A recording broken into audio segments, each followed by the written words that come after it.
রমজান মাসের যে পবিত্র রোজা সিয়ামের যে ফজিলত, সেটার কয়েকটা বিষয় আমরা বলি।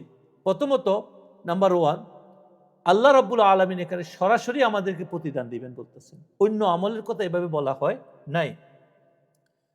রায়ান, জান্নাতের একটা দরজা আছে, সেই দরজা দিয়ে আমরা জান্নাতে প্রবেশ করব, এটা স্পেশালভাবে বর্ণনা করা হয়েছে। আর রোজাদারের মুখের গন্ধ, ঘ্রাণ আল্লাহর কাছে মিষ্কিস্য প্রিয়। সুবহানাল্লাহ।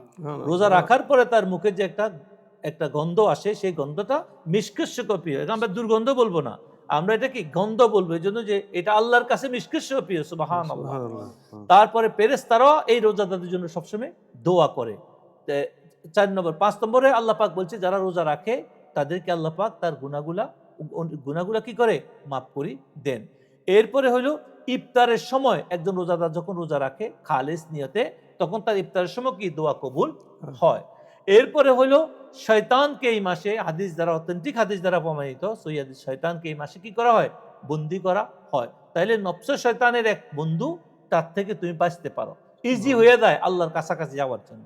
তারপরে হলো জাহান্নামের থেকে, এই রোজা হলো কি ঢাল, জাহান্নাম থেকে বাঁচা। যুদ্ধে যে ঢাল আছে না, তরবারি ঢাল, নিজেকে বাঁচা, ওয়াল এটা। তারপরে হলো রোজাদারের জন্য 2টি আনন্দ, একটা হলো ইফতারের সময়, আর একটা হলো আল্লাহ রাব্বুল আলামিনের দিদার। আল্লাহ দিদার হবে তার হাসর ময়দানে। তারপরে আর যেটা কোরআনের মধ্যে লাআল্লাকুম তাত্তাকুন, রোজার সার্টিফিকেট কি, মুত্তাকি হওয়া। এই যে ফজিলত, এরকম ফজিলতপূর্ণ রোজাকে আমাদেরকে গুরুত্ব দেওয়া উচিত। শুধু উপবাস থাকার নাম রোজা নয়, আমরা গতকালকেও বলছি, এটাকে তাকওয়া অর্জন করা হলো রোজা। এই জিনিসগুলো আসতে হবে।